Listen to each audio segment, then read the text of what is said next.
મોદી સરકાર એટ 9 વડાપ્રધાન નરેન્દ્ર મોદી દેશના રાજકારણનું એક એવું નામ કે જેના આગમન સાથે જ દાયકાઓથી જે રાજકીય પરંપરાઓ ચાલતી હતી, જે પરિભાષાઓ ચાલતી હતી, આ રાજકીય પરંપરાઓ અને આ પરિભાષાઓ ક્યાંક બદલાઈ. સત્તાના સિંહાસને બિરાજતાની સાથે જ સમગ્ર દેશે એક બદલાવ જોયો. તમામ ભારતીયોએ રાજનીતિ કંઈક બદલાતી જોઈ અને આ એક એવો બદલાવ હતો કે જેમાં દેશની વ્યવસ્થાને વ્યવસ્થિત કરતું એક માળખું રચાયું. તમે જુઓ કે દરેક ક્ષેત્રમાં ક્યાંક ધડમૂળથી એક પરિવર્તન જોવા મળ્યું. સ્વચ્છતા અને વિકાસની વાત કરીએ તો સ્વચ્છતા અને વિકાસ નો ડાઉટ જીવનના એક અભિન્ન શબ્દો છે અને આપણને તમામને એટલે કે દેશના તમામ નાગરિકને તેનું મહત્વ પણ ક્યાંક સમજાયું. અને રાજકારણમાં એ બદલાવની શરૂઆત એટલે નરેન્દ્ર મોદી સરકારનું ગઠન.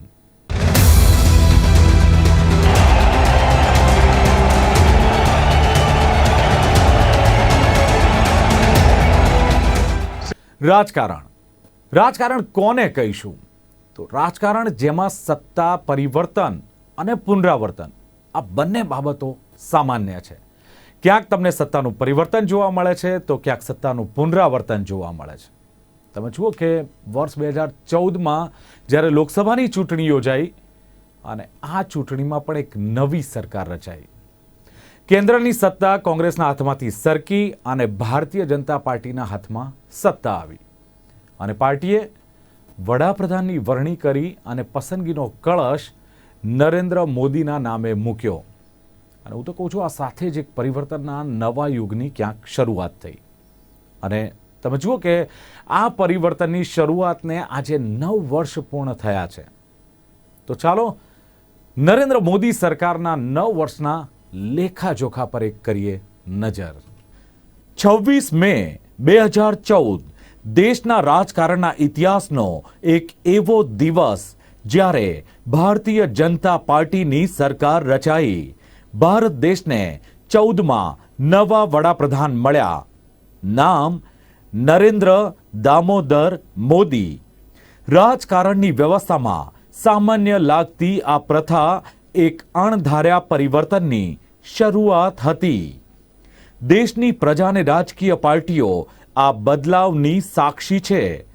પ્રજાની સેવાના આ માધ્યમમાં મોદી સરકારે પ્રજાને સત્તા સંપન્ન બનાવી. નાગરિકોના હક શું હોય, સરકારી યોજનાઓ છેવાડાના માનવી સુધી કેવી રીતે પહોંચે તેવી વ્યવસ્થાનું નિર્માણ થવા લાગ્યું. સરકારી કચેરીઓમાં અધિકારીઓની કાર્ય કરવાની શૈલીમાં પણ બદલાવ આવ્યો. સરકાર સામાન્ય માનવી માટે હોય છે અને લોકશાહીમાં પ્રજા જ સર્વોપરી હોય છે.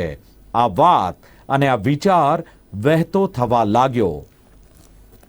રાજકારણમાં વિચારધારાઓથી લડતી રાજકીય પાર્ટીઓ કોઈ પણ રાજકીય નેતાઓ માટે સર્વોપરી હોય છે.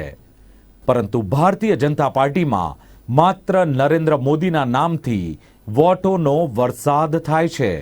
એટલે કે આ 9 વર્ષમાં પાર્ટી કરતા વ્યક્તિત્વ સર્વોપરી થઈ ગયું.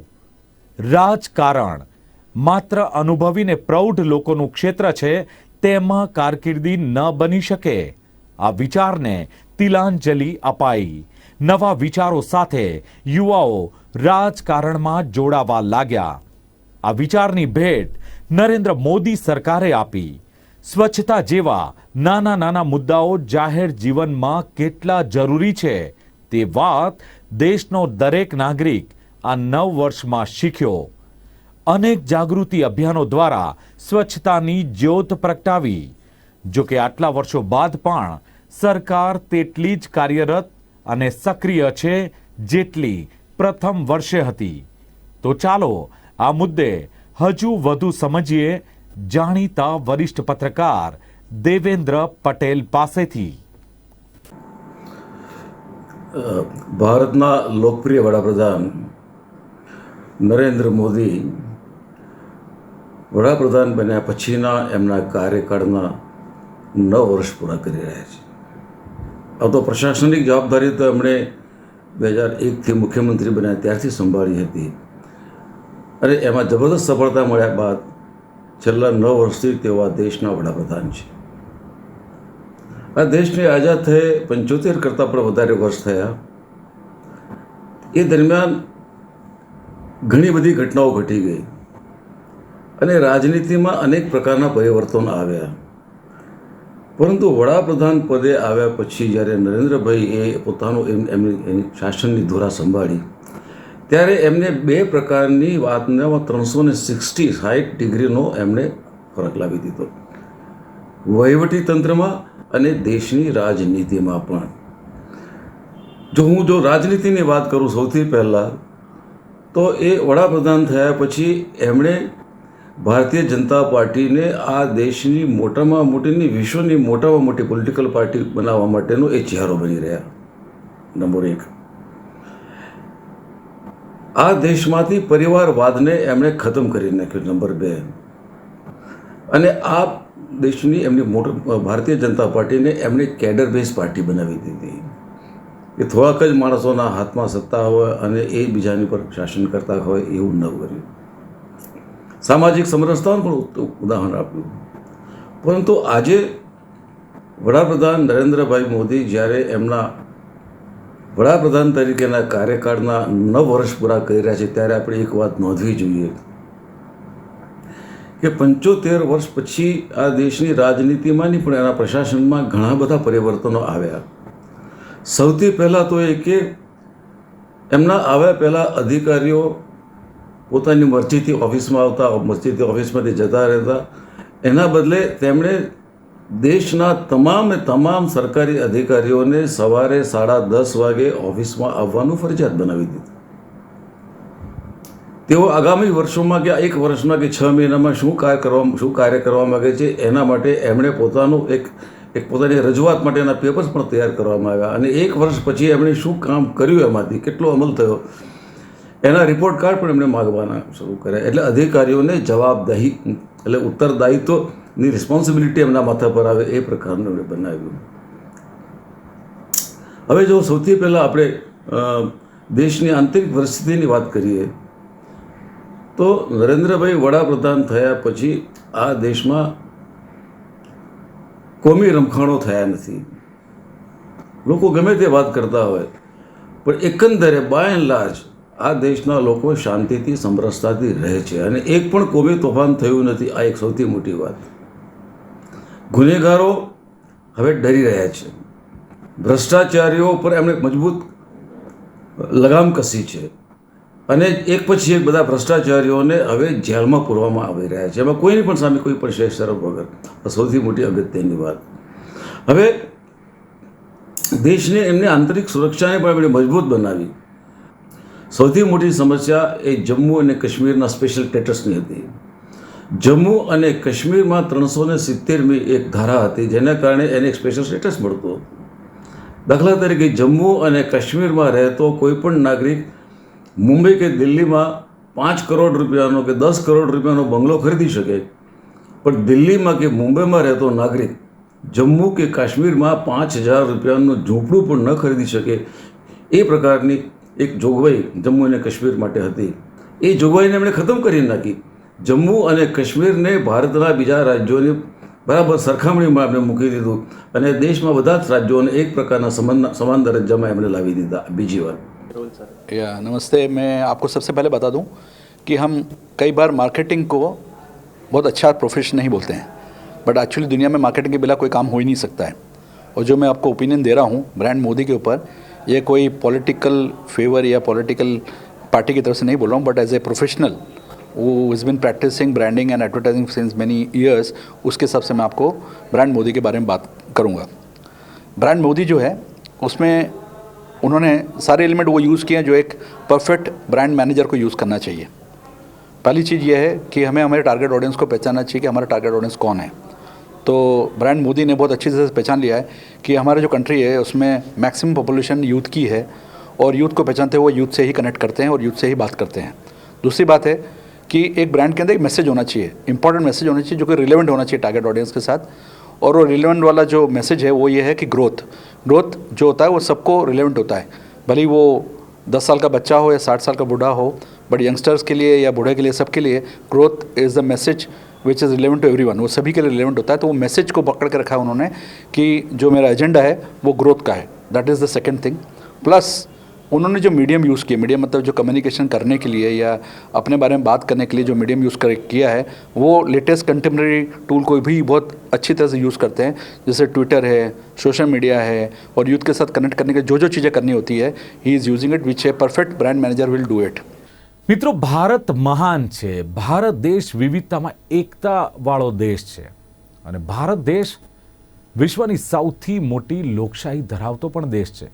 એક એવો દેશ કે જ્યાં વ્યવસ્થાને સુદૃઢ કરવી, અને એટલું જ નહીં પણ આ વ્યવસ્થાને સુદૃઢ કરી તેને પાયાના લોકો સુધી પહોંચતી કરવી, આ એક મોટો પડકાર ભારત દેશમાં છે. અને તમે જુઓ કે આ સાથે અનેક પડકારો સામે પ્રખરતાથી કાર્યોને પાર પાડ્યા છે નરેન્દ્ર મોદી સરકારે. અને જો ટૂંકમાં કહીએ તો ઇતિહાસને બદલી ઇતિહાસ રચવામાં માહિર છે નરેન્દ્ર મોદી સરકાર. 9 વર્ષથી સત્તાના સિંહાસન પર બિરાજેલ મોદી સરકારની સફર અંગે વાત કરીએ તો માત્ર સફળતાઓ જ સાંપડી છે તેવું નથી, પરંતુ મોદી સરકારે પડકારોને બાથ ભીડવામાં કોઈ પણ પાછી પાની પણ કરી નથી. આકસ્મિક અને અચરજ નિર્ણયો લેવામાં મોદી સરકાર રાજકારણના ઇતિહાસમાં પ્રથમ નંબરે છે. નોટબંધી હોય કે હોય લોકડાઉન, જીએસટીની અમલવારી હોય, સર્જિકલ સ્ટ્રાઇક હોય કે હોય એર સ્ટ્રાઇક, અથવા તો 370ની કલમને બિનઅસર કરવી, દરેક કપરા નિર્ણયો કરી મોદી સરકારે રાજકારણમાં માઇલસ્ટોન હાસિલ કર્યો છે. ગુજરાતના મુખ્યમંત્રીનો અનુભવ લઈને નરેન્દ્ર મોદી 2014માં વડાપ્રધાન બન્યા ત્યારે પરિસ્થિતિ પોતે જ એવી હતી કે એમની પાસે પ્રજાની અનેક અપેક્ષાઓ હતી, આશાઓ હતી, અરમાનો હતા. અને વડાપ્રધાન તરીકે નરેન્દ્રભાઈએ જે પડકારો ઝીલ્યા અને જે કેટલાક પરિણામો લાવ્યા એ બંને ઐતિહાસિક છે. ઐતિહાસિક એટલા માટે કે દરેક વડાપ્રધાનની પાસે જેટલો સમયગાળો હોય એમાં એમણે દેશની આકાંક્ષાઓની પૂર્તિ કરવાની હોય છે. ક્યાંક સફળતા મળે, ક્યાંક નિષ્ફળતા મળે, પણ નરેન્દ્ર મોદીએ જે પ્રાપ્તિ કરી છે એ ઐતિહાસિક એટલા માટે છે કે એમના જે આ પદને આરૂઢ થયાના સમયમાં કેટલાક એવા મોટા કામો કર્યા કે જે અગાઉ થયા નથી. આ કામો ભાવાત્મક છે. અને મોદી માત્ર રાજકારણી નહીં, પહેલાં રાજકારણી હતા જ નહીં, એટલે એનામાં ભાવાત્મકતા વધારે આવી છે. અને ભાવાત્મકતાની દ્રષ્ટિએ એણે સૌથી પહેલું કામ એ કર્યું કે ભારત એક રાષ્ટ્ર તરીકે આખી દુનિયામાં માથું ઊંચું કરીને ફરે એવી એમણે પ્રવૃત્તિ કરી. બીજી વાત એમણે એમ કરી કે ભારતમાં જે આંતરિક સંઘર્ષો થશે અને આંતરિક ભેદભાવો છે એ કેટલીક સંતુષ્ટિકરણની નીતિને કારણે અટકી પડ્યા હતા. એમાં એમણે કાશ્મીરનો પ્રશ્ન એવી રીતે ઉકેલ્યો છે કે જેમાં 370મી કલમે કાશ્મીરને બરબાદ કરી નાખ્યું હતું. એક કે બે પરિવારો જ ત્યાં રાજ્ય કરતા હતા અને ગરીબોની સંખ્યા વધતી જતી હતી. એવા સમયમાં એમણે 370મી કલમ પર એક સંસદીય પદ્ધતિથી જે આગ્રહપૂર્વક છેદ લગાવ્યો એ બહુ મોટું કામ થયું અને એને કારણે કાશ્મીર ભાવાત્મક રીતે પણ ભારતની સાથે બન્યું.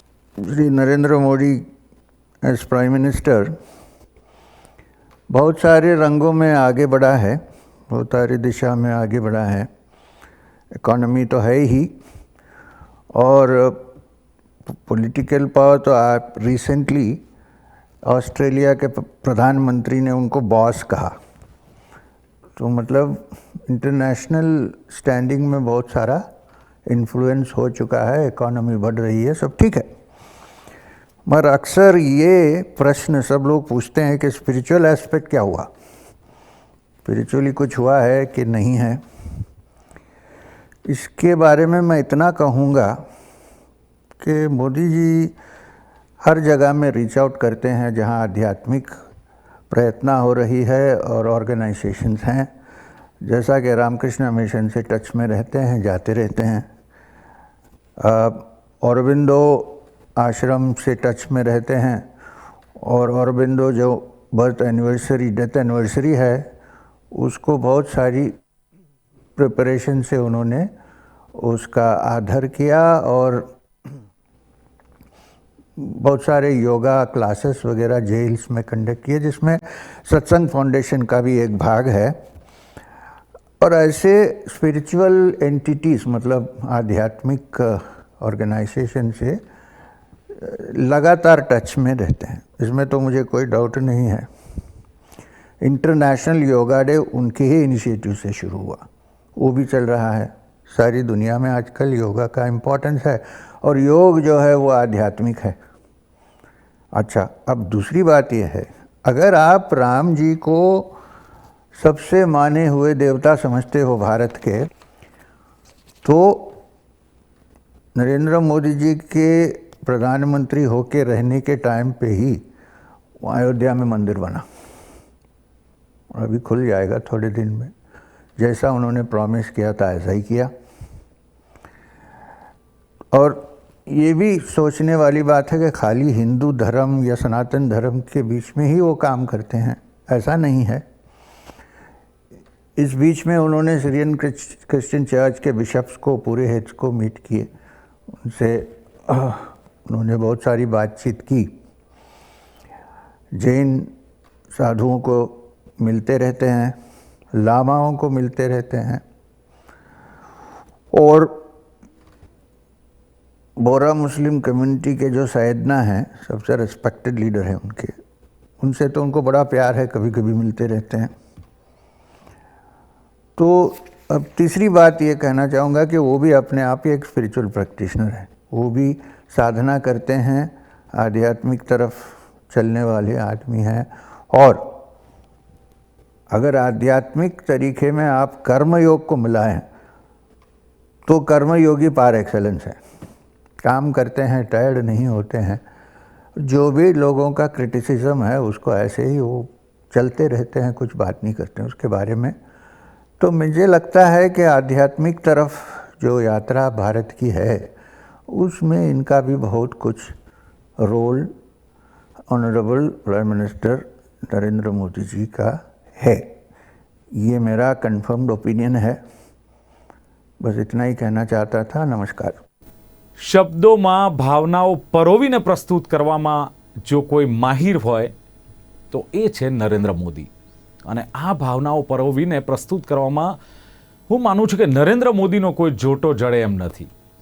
અને રાજકારણીઓના જે નિવેદન હોય છે, આ નિવેદનોથી પરે આ એક એવા રાજનેતા બન્યા કે જે દરેક નાગરિકોને પોતીકા લાગવા માંડ્યા. 9 વર્ષમાં પ્રજા તરફથી જે પ્રેમ, જે આદર વડાપ્રધાન નરેન્દ્ર મોદીને મળ્યો છે, તે ભારત દેશના ઘણા એવા ઓછા રાજકારણીઓ છે કે જેમને આ સ્નેહ, આદર, પ્રેમ મળ્યો છે. અને તમે જુઓ કે આ પ્રવાહ આજે પણ અસ્ખલિત છે. અરે બોલવાની એમની એક અનોખી છટા. તમે જુઓ કે વિદેશના જે પ્રવાસે ગયા વડાપ્રધાન, G7ની બેઠકમાં ભાગ લીધો, ત્યારબાદ પાપુઆ ન્યૂ ગિનીમાં ગયા, ત્યારબાદ ઓસ્ટ્રેલિયા ગયા, અને ત્યાં એમણે જે ભારતીયો સાથે સંવાદ કર્યો છે, જે ત્યાંના વડાપ્રધાનો સાથે સંવાદ કર્યો છે, આ બોલવાની જે અનોખી છટા છે, આજે પણ આ જ છટાથી વડાપ્રધાન નરેન્દ્ર મોદી દેશ અને દુનિયામાં જાણીતા અને માનીતા બન્યા છે. Sisters and brothers of Tamil Nadu, વણકમ.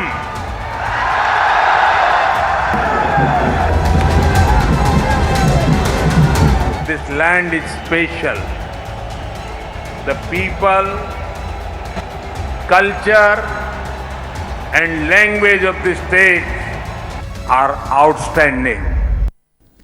સામાન્ય રીતે નેતાઓના ભાષણો આપણે સાંભળતા જ કંટાળી જઈએ, પરંતુ નરેન્દ્ર મોદીના એક અવાજ પર લાખો લોકોની મેદની ઉમટી પડે, કારણ કે તેમના ભાષણોમાં રાજકારણથી વધારે ભાવનાત્મકતા જોડાયેલી હોય છે. ગુજરાતના મુખ્યમંત્રી સમયના ભાષણો હોય કે વડાપ્રધાન તરીકેની સ્પીચ, દરેક સમયે પોતાના શબ્દોના વૈભવથી વડાપ્રધાન નરેન્દ્ર મોદી લોકોને મંત્રમુગ્ધ કરી દે છે. દરેક વ્યક્તિને એવો ભાવ થાય છે કે આ મારા વડાપ્રધાન છે. નમસ્તે. નરેન્દ્ર મોદી સરકારને 9 વર્ષ પૂરા થઈ રહ્યા છે. એ બદલ નરેન્દ્ર મોદી સરકાર અને ભારતીય જનતા પક્ષને અભિનંદન. મારો વિષય છે નરેન્દ્ર મોદીજીની વડાપ્રધાન બન્યા પછી બદલાયેલી વાણી અને તેનો પ્રભાવ. આમ જોઈએ તો નરેન્દ્ર મોદીની વડાપ્રધાન બન્યા પછી વાણીમાં કોઈ ખાસ પરિવર્તન નથી આવ્યું. હા, એ જે અહીંયા ગુજરાતમાં બોલતા હતા એ કરતાં એ પછી વધારે એમની જે શૈલી છે એ ઉત્તર ભારતીય તરીકેની વધારે લાગે છે. કારણ કે દિલ્હીમાં રહેતા હોવાથી સ્વાભાવિક છે કે ત્યાંની જે હિન્દી હોય એની અસર આવે. અને બીજું કે ગુજરાત સિવાય એમને હવે સમગ્ર દેશને સંબોધિત કરવાનું છે, એટલે ઉત્તર ભારતીય પ્રકારની જે હિન્દી હોય એ પ્રકારનું બોલી રહ્યા છે. પ્રશ્ન જ્યાં સુધી બદલાયેલી વાણીનો છે તો વેધકતા એવી ને એવી છે. એમના ભાષણોમાં રમૂજ પણ જોવા મળે છે. કોઈ પણ વાતને કેવી રીતે મૂકવી સરળ રીતે એ એમને સરસ રીતે આવડે છે. સાથોસાથ ચૂંટણીમાં જે રંગ જોવા મળે છે એમની વાણીમાં એ તો હજી એવો ને એવો જ અકબંધ છે. નવું સૂત્ર આપવું, કોઈ પણ વાતને પોતાની તરફ કેવી રીતે વાળી લેવી અને સામેના પર કેવી રીતે પ્રહાર કરવો એ એમને સુપેરે આવડે છે. હા, આંકડાઓ અને બીજા કેટલાક મુદ્દાઓમાં એ ચોક્કસ સભાન વધારે દેખાઈ રહ્યા છે. અને એમની જે ભાષણ શૈલી છે એનો પ્રભાવ આજે પણ એવો જ જોવા મળે છે. ચૂંટણીઓમાં એ મુખ્ય સ્ટાર પ્રચારક તરીકે વડાપ્રધાન હોવાથી અને સાથોસાથ એ એમના ચહેરા ઉપર, એમની વાણી ઉપર ભાજપને સફળતા મળતી હોવાથી એ હંમેશા રહેતા હોય છે. અને એટલે જ કોઈ પણ મુદ્દાને કેવી રીતે પોતાની તરફ કરવો એ એમને સહજ છે. વડાપ્રધાન બન્યા પછી એક નવું પરિવર્તન વાણીની જો વાત કરવામાં આવે તો એ થયું કે એ મન કી બાત કરવા લાગ્યા. તો મન કી બાતમાં એક રેડિયો આર્ટિસ્ટ કેવી રીતે વાત કરે એ એમણે સુપેરે દર્શાવ્યું. અને સાથોસાથ એક વડીલ અથવા એક મિત્ર પોતાના પરિવારના સભ્યોની સાથે બેસીને, અથવા તો વડીલ છે એ પોતાના પરિવાર સાથે બેસીને અને મિત્ર છે એ મિત્ર સાથે કેવી રીતે વાત કરતા હોય તો એક આખું અલગ સ્વરૂપ છે એ રેડિયો ઉપર મન કી બાત દ્વારા એમણે દર્શાવ્યું છે. તો આ પ્રકારનો પણ એક નવો પરિચય એમનો એક આપણને મન કી બાત દ્વારા થયો છે. એટલે વડાપ્રધાન બન્યા પછી આ એક નવું જ પાસું ઉજાગર થયું છે એવું કહી શકાય.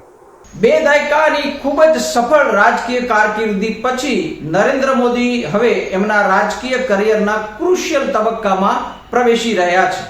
2 દાયકાના એમના રાજકારણને આપણે 2 તબક્કામાં વહેંચી શકીએ છીએ. ગુજરાતના સીએમ તરીકેનો એમનો કાર્યકાળ અને 2014 થી વડાપ્રધાન તરીકેનો એમનો કાર્યકાળ. 2014માં વડાપ્રધાન બન્યા એને પણ હવે 9 વર્ષ પૂરા થઈ રહ્યા છે. 9 વર્ષ, 9નો આંકડો બહુ મજબૂત આંકડો મનાય છે. આ 9મા વર્ષે એમની રાજકીય કારકિર્દી કઈ તરફ વળાંક લેશે એ સવાલ આવીને ઊભો રહ્યો છે. 10 વર્ષ વડાપ્રધાન રહેવું ભારતમાં એ બહુ મહત્વનું છે. બહુ ઓછા નેતાઓ 10 વર્ષ ભારતના વડાપ્રધાન પદે રહી શક્યા છે. આપણે જાણીએ છીએ જવાહરલાલ નહેરુ, ઇન્દિરા ગાંધી અલગ અલગ તબક્કે એક સાથે 10 વર્ષ ઇન્દિરા ગાંધી પણ રહી શક્યા નહોતા. મનમોહનસિંહ 2 ટર્મ સાથે 10 વર્ષ પૂર્ણ કરી શક્યા હતા.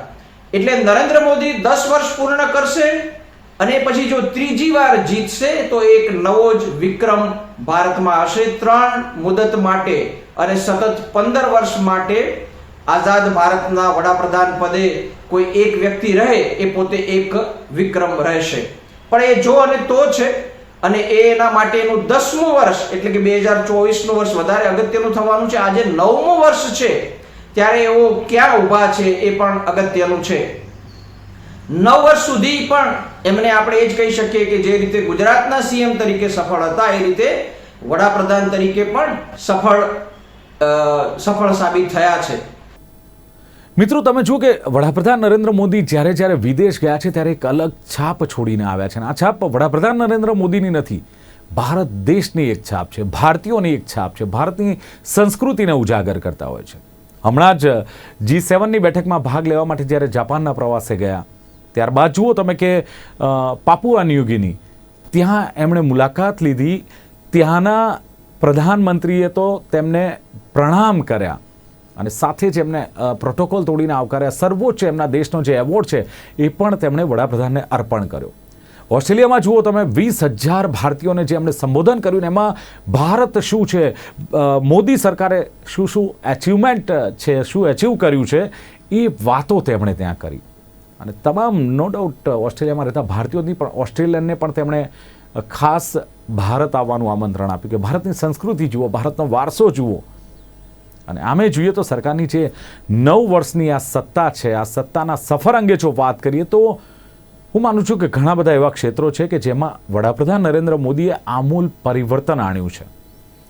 કારણ કે દેશમાં ટેકનોલોજીની શરૂઆત સાથે તેના વિકાસ અને ઉપયોગ ઉપર પણ ભાર મૂક્યો છે. તમે જુઓ કે દેશનો જે રાજકીય નકશો છે અને જ્યાં ભારતીય જનતા પાર્ટીનું ક્યાંય નામો નિશાન નહોતું, ત્યાં દેશના નકશાના કેટલાક રાજ્યોમાં આજે કેસરીઓ લહેરાયો છે. અને હું માનું છું કદાચ એક સફળ વડાપ્રધાનની સફળ ગાથાને વર્ણવવા માટે આ બધું પર્યાપ્ત છે અને જે નરેન્દ્ર મોદી સરકારના સુવર્ણકાળને સમર્પિત છે.